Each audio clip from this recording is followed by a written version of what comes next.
बाबा केदार के दरबार में भारी भीड़ उमड़ रही है, लेकिन इन सब चीजों से हिमालय इतना परेशान क्यों है? जी हाँ, सुनने में थोड़ा अटपटा लग सकता है। चार धाम में आस्था का एक ऐसा सैलाब उमड़ पड़ा है कि हर रिकॉर्ड को पीछे छोड़ दिया गया है। 45 लाख से ज्यादा श्रद्धालु, हजारों गाड़ियां और अनगिनत कदम चार धाम पर पड़ रहे हैं और हर जुबान पर भगवान का नाम है। लेकिन इन पूरे आस्था के बीच अगर हम देखें तो एक ऐसी तस्वीर सामने आ रही है जो कि चिंताजनक है, जो कि चिंता बढ़ाने वाली है। क्योंकि जिस हिमालय को हम देवभूमि कहा करते हैं, उसी हिमालय पर 288 टन कचरे का बोझ बढ़ता जा चुका है।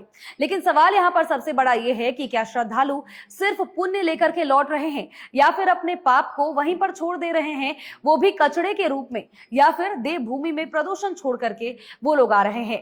नमस्कार, मेरा नाम सोनल रॉय है और आप देख रहे हैं न्यूज़ 11 भारत का डिजिटल प्लेटफॉर्म। उत्तराखंड की चार धाम यात्रा इस साल नया इतिहास लिख रही है।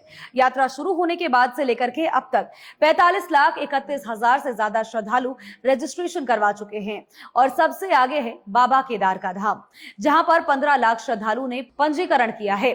इसके अतिरिक्त बद्रीनाथ, गंगोत्री और साथ ही यमुनोत्री में भी भक्तों का उत्साह चरम पर देखने को मिल रहा है।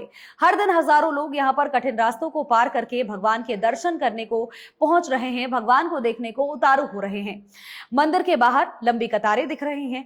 घंटियों की गूंज और जयकारे के साथ पूरा हिमालय भक्ति के रंग में रंगा हुआ नजर आ रहा है। लेकिन क्या इतना काफी है? भक्ति का रंग तो ठीक है, लेकिन क्या इस भक्ति की तस्वीर का एक दूसरा पहलू भी है?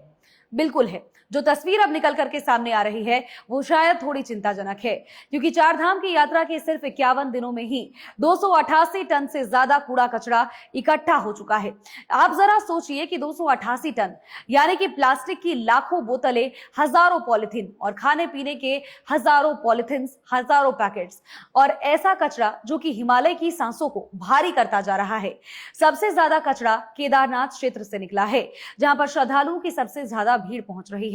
चिंता की बात इसीलिए भी है क्योंकि चारों धाम बेहद ही संवेदनशील हिमालयी क्षेत्रों में स्थित है और यहीं पर मौजूद है गंगोत्री, यमुनोत्री, चौराबाड़ी और साथ ही सतोपंथ जैसे महत्वपूर्ण ग्लेशियर्स, जो कि करोड़ों लोगों के लिए जल का स्रोत है। वैज्ञानिकों की अगर हम माने तो प्लास्टिक का कचरा जितना बढ़ता जा रहा है, ग्लेशियर्स पर उतना ही खराब इसका प्रभाव पड़ रहा है, जिसकी वजह से तेजी से बर्फ पिघल रहे हैं, जल स्रोत प्रभावित हो रहे हैं और भूसंखलन और साथ ही आपदाएं और भी ज्यादा बढ़ने की संकेत देती जा रही है। यानी कि जो कचरा हम छोड़ करके आ रहे हैं उसकी कीमत आने वाली पीढ़ियों को जरूर चुकानी पड़ सकती है। चार धाम की यात्रा सिर्फ भगवान तक पहुंचने का एक रास्ता नहीं है, बल्कि ये प्रकृति के प्रति हमारी जिम्मेवारी का भी एक अनोखा परीक्षा के तौर पर इसे देखा जा सकता है। दर्शन जरूर करिए, लेकिन देवभूमि को कूड़ादान मत बनाइए, क्योंकि अगर हिमालय सुरक्षित रहेगा तो आस्था भी सुरक्षित रहेगी और अगर हिमालय ही बीमार पड़ जाएगा तो आने वाली पीढ़ियां सिर्फ तस्वीरों में ही देवभूमि के दर्शन कर पाएंगी। पुण्य जरूर कमाइए, लेकिन प्रकृति की कीमत पर बिल्कुल भी नहीं। खबर को लेकर के आपकी क्या कुछ राय है और आपने भी क्या चारों धाम के दर्शन किए हैं? कमेंट सेक्शन में जरूर बताएं।